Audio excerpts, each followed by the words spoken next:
Scroizer aqui e no vídeo de hoje eu vou falar sobre o quinto e último episódio de The Idol, que foi ao ar nesse domingo, dia 2. E assim, gente, só um meme da Nazaré, nada fez sentido. Nossa, eu tô revoltadíssima. E aí a gente vai discutir todos os detalhes no vídeo de hoje. Mas antes, não esquece de se inscrever aqui no canal e clicar no sininho pra receber notificação pra quando eu tiver um vídeo novo, porque eu sempre trago as novidades dos filmes e das séries aqui pra vocês o quanto antes vocês sabem. Bom, gente, vamos falar, né, sobre esse último episódio e também fazer meio que um apanhado geral da temporada, porque assim, como vocês perceberam aqui ao longo, né, dos vídeos, eu não tava essencialmente achando esse terror todo da série. Eu acho que sim, existiam coisas que não funcionavam. O arco do Tedros mesmo é algo que não encaixa, e eu acho que esse último episódio ele deixa isso muito bem claro, mas aí eu já vou chegar lá, principalmente quando eu for falar do final. Mas tudo quando era, por exemplo, de questão da indústria, algumas cenas, como elas eram feitas, sabe? Eram coisas que eu genuinamente tava gostando. E esse quinto episódio, especificamente,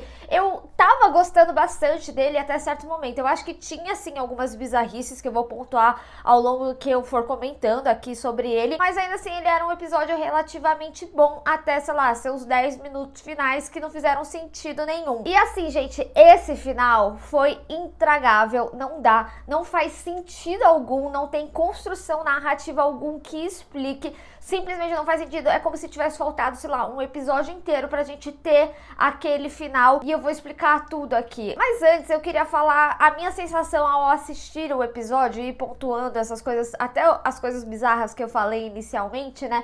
Mas uma das coisas, inclusive, que eu tinha falado até mesmo de como eu gostava de algumas cenas, como elas eram feitas, o que elas significavam, a gente tem a repetição aqui nesse episódio. Quando a Jocelyn, ela consegue, né, ter sua turnê ali de volta e tudo mais, a gente tem uma cena muito similar àquela cena da varanda que eu tenho comentado desde o primeiro episódio, né? Lá no primeiro, a gente tinha ela como se fosse um quadro ali na varanda, e aí ele tá mais colorido, e já uns episódios à frente a gente vê esse mesmo quadro, só que totalmente nublado, muito mais escurecido. Ela tá meio perdida ali, vamos colocar, ela tá sozinha, né? Então a gente tem um quadro completamente de solidão. E aqui, por mais que ela esteja sozinha, a gente tem um quadro extremamente aberto, e aí é ela contemplando sua conquista ali e tudo mais, né? Eu acho essas cenas muito interessantes, realmente, assim, eu acho que elas são bem artísticas, é por isso que eu tô falando, eu acho que até o início ali do episódio tinham coisas assim que elas estavam funcionando, que estavam sendo legais, apesar de sentir que toda aquela apresentação inicial ali da galera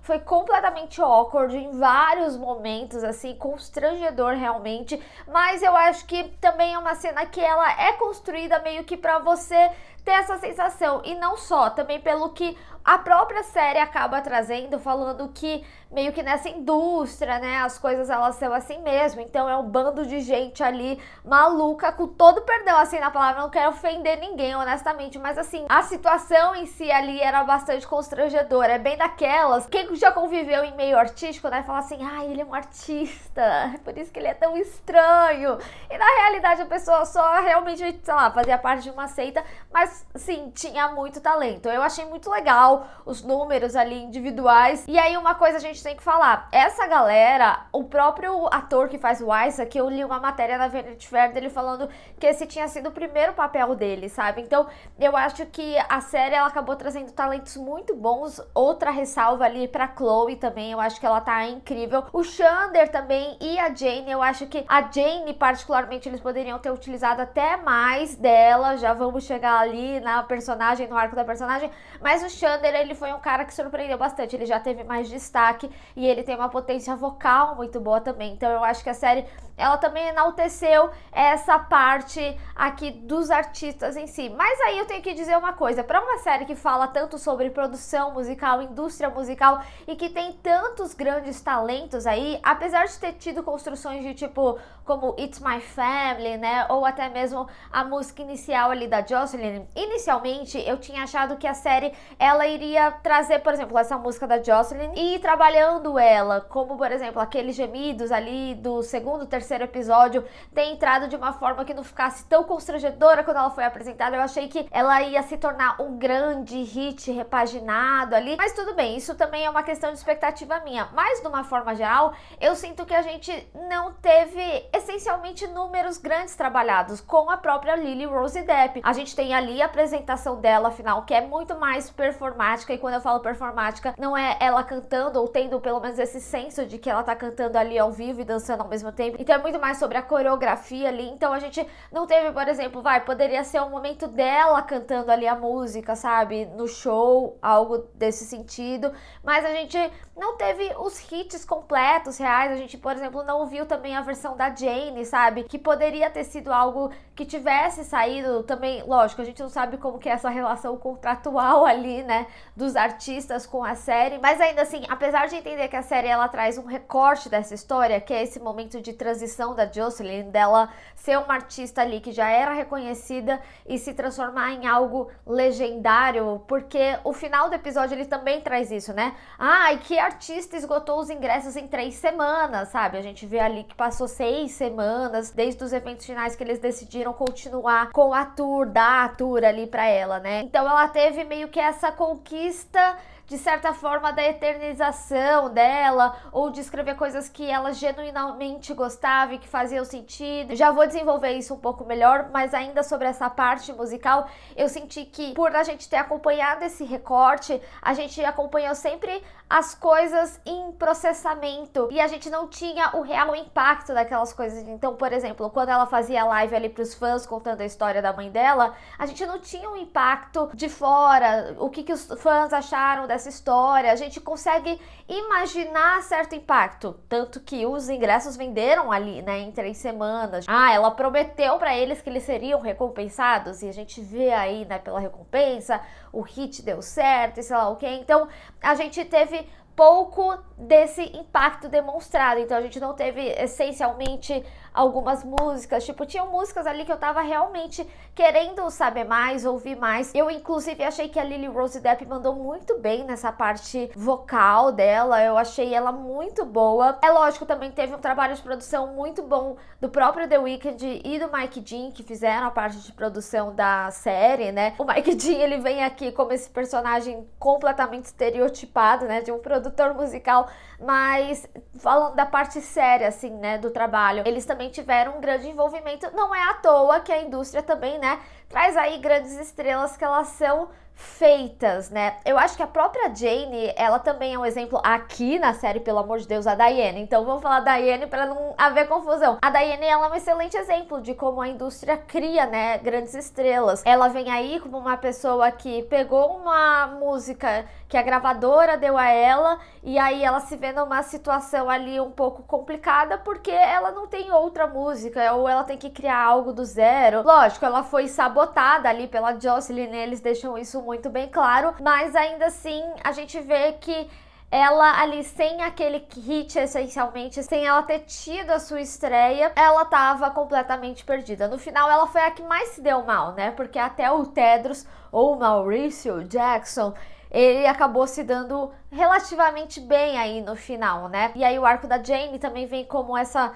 suposta aí denúncia da indústria, né, de como também as pessoas elas acabam sendo descartáveis. Às vezes algo que vem muito rápido ali, você cai muito rapidamente também. Inclusive, quando eu vi essa cena, porque eu sei que tem muitas pessoas também que estão assistindo a série por causa da Jane, sabe? Não essencialmente porque gostou e queria ver qualquer service que tivesse dela ali, teria sido satisfatório. E eu acho que eles poderiam ter utilizado mais dela, assim, a gente podia ter visto, por exemplo, a versão dela também, sabe? Eu acho que ela acabou sendo meio que mal aproveitada. E quando eu vi a cena, eu falei assim, meu, agora que eles enterraram a série, se tinha gente assistindo só pela Jane, ela foi a única que se deu mal, né? Outro paralelo que também vem com o descarte de pessoas aí, é com o próprio Rob, né? A própria Joss usou ele quando precisava ali dele. No final, ele acabou nessa briguinha dela com o Tedros, se machucando muito sua própria carreira, por causa daquela foto do Chandler que eu tinha falado que era o favor do Tedros, né? Que ele tinha pedido no episódio anterior. E a própria Joss, no final das contas, por mais que ela fique puta, ela não faz nada, né? E aí eles demonstram esse descarte da própria indústria. Ele já tinha falado que o rosto dele, né, aparecia pouco realmente no filme, e eles utilizam disso pra falar que iam substituir digitalmente, parararará. Isso também, ao mesmo tempo, também acho um discurso bastante problemático aí, né, de como certas coisas, certos exposeds foram feitos aí nos últimos anos de Hollywood. Aí voltando, né, a parte lá performática da Jocelyn, é aí que as coisas bizarras elas acontecem mais, porque além de ter tido toda essa apresentação que foi já meio estranha e tal, quando a gente tem a apresentação da Jocelyn, é aí que a gente percebe como a série, ela teve direcionamentos que não foram pensados desde o início, né? Porque a música, né, diz assim, tipo, essa música tá boa pra você, papai. E aí depois o cara, né, que era o dono da gravadora, o personagem precisa externalizar que ele é uma figura paterna pra ela, quando a série nunca construiu isso essencialmente pra gente, sabe? Não era como se, nossa, ele prezava super. Tá certo que assim, eles podem ter achado que a parte paterna, nossa, mas ele bancou ela enquanto ela tava no surto dela, mas eles não construíram essencialmente uma relação, sabe? É um negócio que realmente assim não fez sentido, e aí torna mais bizarro ainda quando ele faz o comentário das calças, sabe? Dos shorts, que queriam ter trocado o short. Gente, bizarro, assim, nojento, sabe? Pra não falar coisa pior. Problemático, assim, sabe? Mas a performance ali, eu achei muito legal. E outra coisa que eu gostei especificamente dessa cena, tem 2 momentos. Um é quando a gente vê a Dee e o Rain ali, né, conversando entre eles, falando como aquelas pessoas são talentosas e eles poderiam ser agenciados por eles, e eles até falam sobre a não dependência deles com a gravadora, né, porque como eles têm ali só a Jocelyn, né, é o que eles deixam, né, meio parecer. Eles têm a Jocelyn, que seria o ouro deles, e que eles acabavam ficando muito na barra ali da gravadora, com as coisas que eles queriam, se eles tivessem outros talentos, que a gravadora daí mudasse, né, o Swift de poder, a gravadora que dependesse deles para ter esses grandes artistas, grandes sucessos. Tem essa conversa ali que eu achei legal, em paralelo com a Nick, que faz parte da gravadora, falando com o Tedros, que não importa o que ele fez, não importa se ele tava chapado, como ela mesma fala, né? Ele tinha ali seu bom talento, e isso era uma coisa que eu até tinha comentado, acho que desde o início, que era bem capaz de, tipo, mesmo ele sendo um abusador, no final das contas, ele acabar tendo certa glória, porque no meio é meio que isso e sei lá o que. Eles acabam indo mais ou menos pra esse lado, né, antes de acabar ali com ele, porque, de novo, as pessoas, elas são descartáveis aí, né? O episódio, ele traz isso tanto no Tedros quanto na Jane, muito mais na Jane, né? Mas eu gosto desse paralelo de ver como 2 pessoas em posições, vamos falar assim, relativamente parecidas, também estão com falta de entendimento. E isso é muito legal, principalmente quando a gente tem a cena depois deles indo juntos e falando, a gente se livrou do Tedros, nossa, a vida dele tá acabada. Que é uma falsidade ali e meio que dentro do funcionamento das coisas e pra todo mundo ganhar dinheiro e blá, blá, blá, blá, blá. Guarda esse momento, porque ele vai ser um momento que eu vou retomar quando eu for falar ali do final, de direcionamentos que a série poderia ter ido, que pra mim teria sido melhor. Então isso daqui eu tô descrevendo porque eu acho que vai ser importante para uma análise um pouco mais à frente do que eu quero falar. E outro momento que eu também gostei dessa cena especificamente foi quando o Rain falou com o Tedros, falou a história da Chapeuzinho Vermelho e falando que ele era o caçador. Ele conta o final, né, ali da Chapeuzinho Vermelho, que ele leu a história pra filha, e eu achei muito legal. Eu gosto muito quando as séries, elas acabam trazendo essas analogias. E aí é muito interessante quando ele fala, né, que o caçador, ele cortou a barriga do lobo, tirou a avó e a Chapeuzinho Vermelho inteiras ali da barriga e costurou e deixou ele sangrando até a sua morte. E que no final, a avó e a Chapeuzinho, elas saíram felizes e conseguiram o que sempre quiseram. E aí, por que eu também tô descrevendo essa cena? Porque quando a Jocelyn, ela consegue a sua tour e ela entra ali no palco, ela vê toda aquela situação, a gente vê ela com o Chapeuzinho Vermelho, né? Ela sendo de fato a Chapeuzinho Vermelho. E toda a relação ali do Tedros com o Rain, né? Ele tentou pagar pra ele sumir e depois ele falou, eu adoro o plano B, eu até prefiro. Que aí, pra mim, naquele momento foi... morreu. A série, ela tem falado desde o primeiro episódio, tanto ali no filme que elas estavam assistindo, falando que ele morria no final, ou que ela matava ele no final. A própria Dee e o Rain já tinham conversado várias vezes, tipo, vamos matar ele, vamos matar ele. A própria Dee retoma aqui, né, falando, olha, se você zoar minha garota, eu te mato no final, sabe? A série, ela trabalhou esses elementos e teria sido maravilhoso se a série tivesse deixado isso em aberto. Matou? Não matou? Morreu? O que aconteceu ali, sabe? Essencialmente. E aí a gente tem a analogia também, né? Quando o Rain, ele traz ali a matéria pra Talia, a jornalista, falando que ele tinha uma história ainda melhor pra ela, né, pra não publicar a história de sexta-feira. E aí, quando eles estão ali rindo, né, do que eles fizeram com o Tedros, eles dão a entender que o Rain, no final das contas, como ele mesmo falou na analogia da Chapeuzinho Vermelho, deixou ele sangrando. Então, eles falam que ele perdeu a boate, eles falam que ele não ia conseguir fazer mais absolutamente nada, que ele foi detonado e sei lá o quê. E aí, assim, pra mim, é isso que eu tô falando, o episódio ele tava legal até aí, sabe? Eu acho que eles estavam com umas boas analogias, umas boas sensações, até o momento que o Tedros aparece, que é aí que a confusão não faz sentido algum. Ai,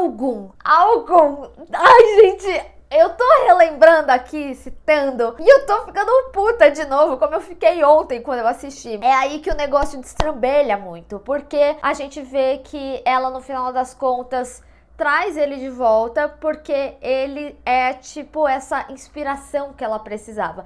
E aí, antes de falar um pouquinho desse final, eu acho que é muito válido a gente falar sobre a Jocelyn, e uma coisa que eu tinha falado sobre o episódio anterior, que a série ela tava indo por beiras muito complicadas na transformação de que ela seria a vilã, em que ela teria utilizado ele e tudo mais. Porque, não tô falando que eu fiquei com pena, tá? Mas a série, ela constrói uma possibilidade paralela de você até ficar com pena do Tedros. Porque você fala assim, não, mas ele trabalhou e ele tá sendo descartado agora. Ela usou ele e tudo mais. Eles fazem essa construção que no final a Joss, ela tava no seu controle. Não essencialmente no seu controle. Porque assim, eu acho que tem pontos e pontos, e é aí que eu acho que começa a ficar complicado, que as coisas não fazem sentido, e que também tem a ver com a reaparição do Tedros aí no final do episódio. A Joss, pra mim, a personagem ao longo dos episódios, ela tem uma construção assim. E aí, gente, só pra deixar claro, tá? Não tô falando que eu gostei disso, eu tô falando que eu entendo o raciocínio, mas não que é bom, tá?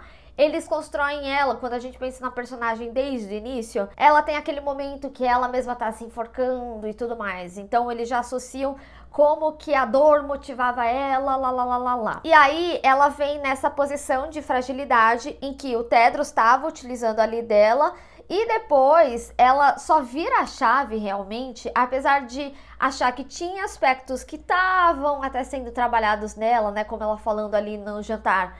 Eu sou da indústria, eu sei o que eu tô fazendo há muito tempo, você é relativamente novo e sei lá o quê. Ainda assim, ali ela tava, pra mim, num senso de fragilidade, até ela perceber que ela tava sendo usada. Isso também é uma descrição que vai ser importante pra gente entender que o final não faz sentido. E aí, quando a Diane conta pra ela, né, o que o Tedros estava fazendo, é a virada de chave, e é ali que ela fala, ok, então, olha, você me ajudou, muito obrigada, funcionou, mas você tentou me usar, então eu vou tomar o controle aqui e tudo mais, sabe? Mas ao mesmo tempo, eles também constroem, por exemplo, uma característica de que ela utilizava de certas pessoas pra ela também conseguir o que ela queria. Então, seja ali na cena com o Rob, né, ela queria fazer um ciúme ali pro Tedros pra deixar ele na merda. Ou, por exemplo, a própria mãe, por mais que também abusasse dela, e a gente já vai chegar na cena da escova, por mais que abusasse dela, ela também utilizava da mãe pra conseguir sabotar ali o Xander, por exemplo. E ela fez a mesma coisa com o Tedros. Ela pegou esse aspecto, por exemplo, do Tedros, de abusador e piriri e pororó, pra punir o Xander, o que ele fez com ela no passado e etc, pra no final eles se abraçarem e falarem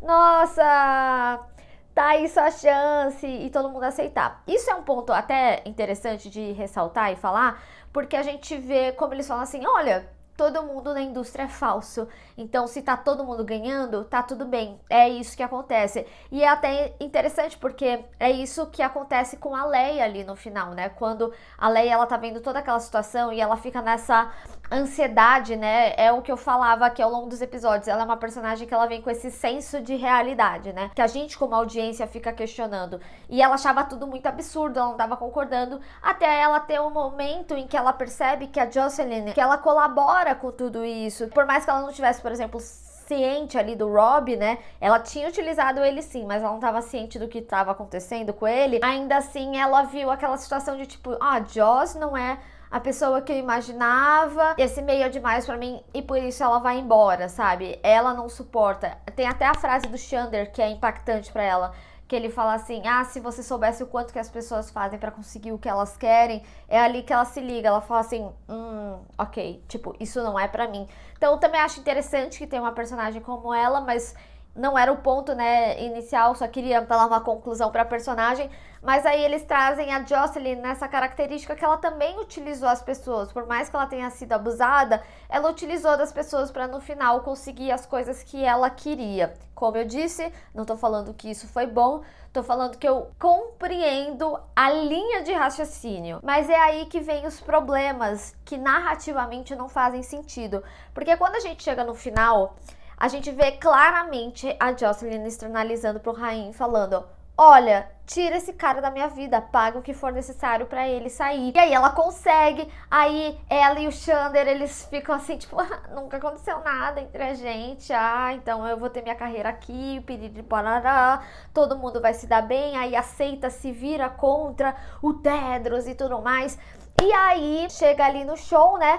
E ela decide que essa inspiração foi benéfica, assim, pra ela. E que talvez ter o Tedros dentro da sua castração ali, né, que ela mesma fez nele, faria com que ela conseguisse se tornar o Prince, né, que ela queria e tal. Gente, isso não faz sentido nenhum. Como eu tinha comentado, teria ficado muito legal. Tipo, gostei muito da analogia da Chapeuzinho Vermelho. Teria sido muito legal se a série, ela tivesse ido meio que até aí. Ou deixassem aberto o que aconteceu de fato com o Tedros, sabe? Porque no final, o final ele é até compreensível. A única coisa é que a jornada não faz sentido. Por isso que dá esse bug na nossa cabeça. Tipo assim, no final, é ela chamando eles de Angels. Hi, Angels, que era como, né, o Tedros ficava lá no espelho tentando. E aí depois ela falando... you are my family, vocês são minha família, e tem toda aquela música, né? Essa é minha família, a gente não gosta muito um do outro direito, piriri. É como se ela se tornasse a grande líder da seita. E por que eu falo que faz sentido? É que faz sentido porque nas entrevistas iniciais, o próprio The Weeknd tinha falado que a concepção de The Idol, que era ele falando que se ele quisesse criar uma seita com a legião de fãs que ele tinha hoje em dia, ele conseguiria, porque são fãs que seguiriam ele pra onde ele fosse. Eu acho que The Idol é a prova que ele tava errado, porque ninguém gostou desse trabalho. Eu acho que ainda vai ter gente que vai falar que curtiu, porque já me falaram no Twitter. Eu, particularmente, não curti. Mas, enfim, não vamos ser generalista aqui também. Mas a ideia era justamente pôr esse ídolo num pedestal a ponto dela se tornar a própria seita. E aí eu retomo falando como a parte do arco do Tedros não fez sentido. Não fez sentido para a série inteira e não fez sentido como eles quiseram encaixar isso na história. Não teria sido muito melhor se eles tivessem colocado assim, ela se tornou o que o Tedros era, algo assim, sem essencialmente precisar dele? Porque eu acho que a reação quando a gente chega no episódio é a mesma quando tem o Rainha Nick e o outro cara lá da gravadora não entendendo o que tá acontecendo, sabe? E eu acho que o mais absurdo é que, tipo, a Dee, a Destiny, ela era uma das melhores personagens e eles colocam ainda ela pra falar assim, olha, se você usar a minha garota e sei lá o que, eu te mato, eu realmente te mato. E aí acaba ficando uma personagem que eles estragam porque ela fica só nessa promessa e realmente ele nunca morre, né? E aí vem pra uma conclusão que não faz sentido, porque eles não constroem o porquê dela ter essa retomada. Foi aquilo que eu falei, é porque ele seria a pessoa que iria catalisar ali as inspirações pra ela se tornar uma grande artista. Eles vêm com essa deturpação do que ela acredita ser amor, né? Porque foi assim que ela foi aprendida nos abusos ali da mãe. Mas ao mesmo tempo, ela cuidava dela, né? Como externalizam ali naquele jantar, falando que Jocelyn, eu sempre via você dando banho na sua mãe quando ela precisava. Algo bem similar ao que o Tedros fez com ela, né? Depois da cena da escova. E por isso ela fala ali, obrigada por cuidar de mim. E aí quando a gente chega nesse final, que ele foi como lobo mau, ensanguentado, essa é a demonstração de amor dela. E é aí que se torna completamente problemático essa relação deturpada, a ponto dele ter recusado, né, os 500 mil. Ele fala que a Jocelyn vale muito mais, porque a relação deles valia muito mais. Aí a gente chega até no aspecto da escova. Ela mentiu sobre a a história da mãe pra ele, porque aquela escova era nova. Ele chega a falar, né, essa é a escova da sua mãe? Ela fala, é. Ele fala, mas ela é novinha. E aí ela dá um sorrisinho. Que supostamente teria esse final Gone Girl, em que ela planejou tudo. Não faz sentido com a própria Diane, não faz sentido algum, até porque eles colocam o Xander, que é um personagem que fala que ele vivenciou isso e que ele colaborou com isso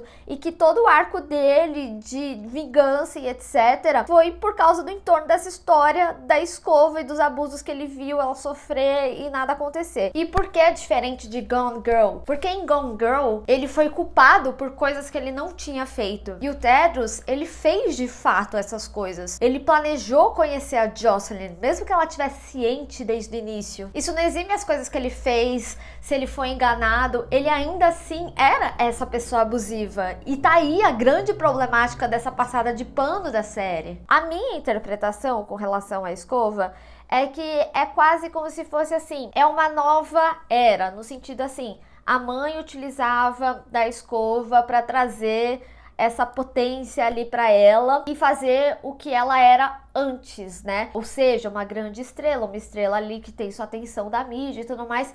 E aqui o Tedros, ele substitui essa persona, né? Porque antes ela até falava assim, eu nunca fiz nada sem a minha mãe. Então o Tedros, ele acaba sendo uma substituição nesse sentido. E também de ciclo, né? De o abusado vira o abusador e lá. Então pra mim a escova é nova porque é um novo ciclo de abusos. É um novo ciclo dessa mesma história pra ela ir subindo degrau em degrau. E aí eu falo dessa questão da escova porque pra mim esse é um excelente exemplo que nada faz sentido de como eles quiseram concluir esse episódio, sabe? Não faz sentido algum aquela personagem querer o Tedros na vida depois de tudo que aconteceu, depois dela ter pedido ali que não queria ele. Tem um gap aqui, tem um corte aqui, sei lá, de um episódio talvez, pra personagem falar assim, não, mudei de ideia, sabe? E pra mim isso estragou não só o episódio, que tinham coisas que estavam boas, analogias legais, como eu escrevi aqui, como a série num todo, né? Tipo, com um discurso perigosíssimo, né? Porque você quase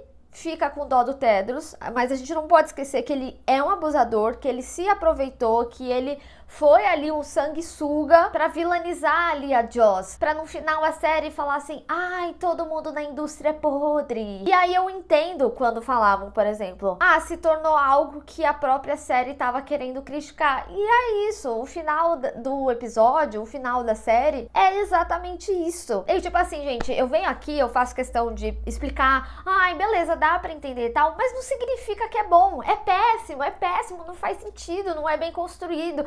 Você consegue entender a intenção, mas não é um negócio bom. Eu acho que The Idol, ele acaba se costurando em coisas que acabam sendo relativamente artísticas, como, por exemplo, a cena ali que eu destaquei da varanda e tudo mais, mas que no final é sem alma, é seco assim por dentro. Vocês estão vendo, né? Eu tô muito indignada. Eu acho que esse final estragou anos-luz ali a série, sabe? O retorno do Tedros não é só uma falta de coragem de matar um personagem que, sei lá, é importante porque é o The Weeknd, né? Porque é o Abel. Cara, teria sido, eu acho que, não sei se primoroso é a palavra certa, mas bom, pelo menos, se eles tivessem deixado isso em aberto. Eles podiam até ter uma segunda temporada e construído o retorno do Tedros. É por isso que a gente fala, né, a importância do corte. Nossa, o editor, ele pode trazer narrativas aí incríveis, né? Lógico, não é culpa do editor, pelo amor de Deus. Isso daí foi aprovado, né, pela produção executiva, que é do Abel e é do Sam Levinson e tal. Eles queriam esse final, é do diretor, lá. Mas olha como mudaria narrativamente se tivesse sido ou até o momento dela entrando ali na tour de Chapeuzinho Vermelho, que ela conseguiu o que ela queria, trazendo analogia, ou até mesmo se fosse ela falando assim, Hi Angels, pra mostrar que ela se tornou aquilo que o Tedros era, só que numa legião, teria tido tantos significados e simbologias. Outro exemplo também, né, que eu não posso deixar de falar, a própria Dia ali, se eles tivessem construído, por exemplo, a gente não aguenta mais ficar nas mãos da gravadora, a gente precisa de mais autonomia, então vamos ao Tedros porque ele é um bom olheiro de talentos, então a gente sempre vai ter bons talentos aí. Tipo, qual que era a necessidade dela. Aí, de novo, né, como eu falei, a série, ela faz com que você preencha. E aí eu até trouxe o questionamento, será que não sou eu que tô melhorando essa série, sabe? Com os meus preenchimentos ali? Eles até podem ter trazido esses aspectos ali naquele momento da conversa. Mas no final, a sensação que fica com esse final é que faltou construção do porquê a Di aceitou essa situação, faltou construção, faltou um episódio inteiro, não tem absolutamente nada a ver com os 6 episódios que era pra ser, né, e acabou sendo 5, isso era algo que desde Cannes já tava definido que iam ser 5 episódios, tá, algo muito parecido com o que aconteceu com The Last of Us, que inicialmente a ideia era ser 10 episódios e acabou sendo 9 e tudo mais, a HBO, ela acaba fazendo isso, então não é muito conspiracionista, né, mas eu trago isso, que tipo, faltou um episódio inteiro pra ter esses pontos de viradas dos personagens, porque na realidade isso é algo que foi mal construído desde o início da temporada. Tinham vários momentos que as coisas elas não faziam sentido. Essas coisas elas eram preenchidas, essas coisas, e tava ali e tudo mais. Mas aqui é uma virada muito abrupta pra não ter uma construção. Eu acho que não tem ponto que ligue A pra Z sem passar por C, D, F, L. Decepcionante, eu acho que é revoltante também a palavra, porque eu tô desde ontem revoltada. Gente, ontem eu tenho um processo pra digerir o episódio. Eu ficava refletindo cada ponto do episódio, que era fazendo o roteirinho na minha cabeça pra vir gravar pra vocês. Eu ia ficando puta, cada coisa nova, assim, tipo, eu fiquei lá no episódio, mas depois eu falei assim, não, mas e aí, tem aquela cena lá dos shorts, né? Cara, ai, sério, eu tô muito assim decepcionada. Por isso que eu quis até começar falando, eu não tinha achado esse bicho de 7 cabeças, eu conseguia ver sim as problemáticas que a série tinha. E eu acho que a tentativa de envolver esse meio artístico com essa seita, o arco do Tedros, não encaixou. E foi o que resultou nesse final muito mal feito, muito mal construído e que, assim, enterrou essa série. Não sei se tem chances para uma segunda temporada, não sei se foi pensada como uma minissérie. Tem entrevista aí de ator que falou que assinou pensando como minissérie, né? Honestamente, daria para fazer uma segunda temporada? Talvez num outro corte de história, né? Porque foi o que eu falei. Isso aqui é um corte de uma história que eles escolheram contar pra falar aí da indústria. Mas honestamente, não sei se tem. Eu acho que o final de The Idol deixa um gosto amargo, assim, que eu não sentia há tempos com uma série. Decepcionada é a palavra. Péssimo, péssimo. Pena, né? Porque, que nem eu falei, tem muitas pessoas talentosas. Acho que a gente tem uma descoberta da Lily Rose Depp. Ela, tipo, atua muito bem. A galera, né, se quiser fazer coisas musicais, né, seja carreira de cantora, etc. Ou até mesmo em atuação, né, eu acho que eles são excelentes descobertas, mas não vale. Não vale o que foi The Idol. Mas eu quero saber de vocês, o que vocês acharam de The Idol? Vocês acharam desse final horripilante? Vocês gostaram? Me conta, se você gostou, me conta aí, por que você gostou? Enfim, vamos discutir. Bem, pessoal, espero que vocês tenham gostado desse vídeo. Não esquece de deixar o seu gostei e compartilhar nas redes sociais, inclusive me segue lá, se inscreve no canal e clica no sininho para receber notificação para quando eu tiver um vídeo novo. Te vejo no próximo. Tchau!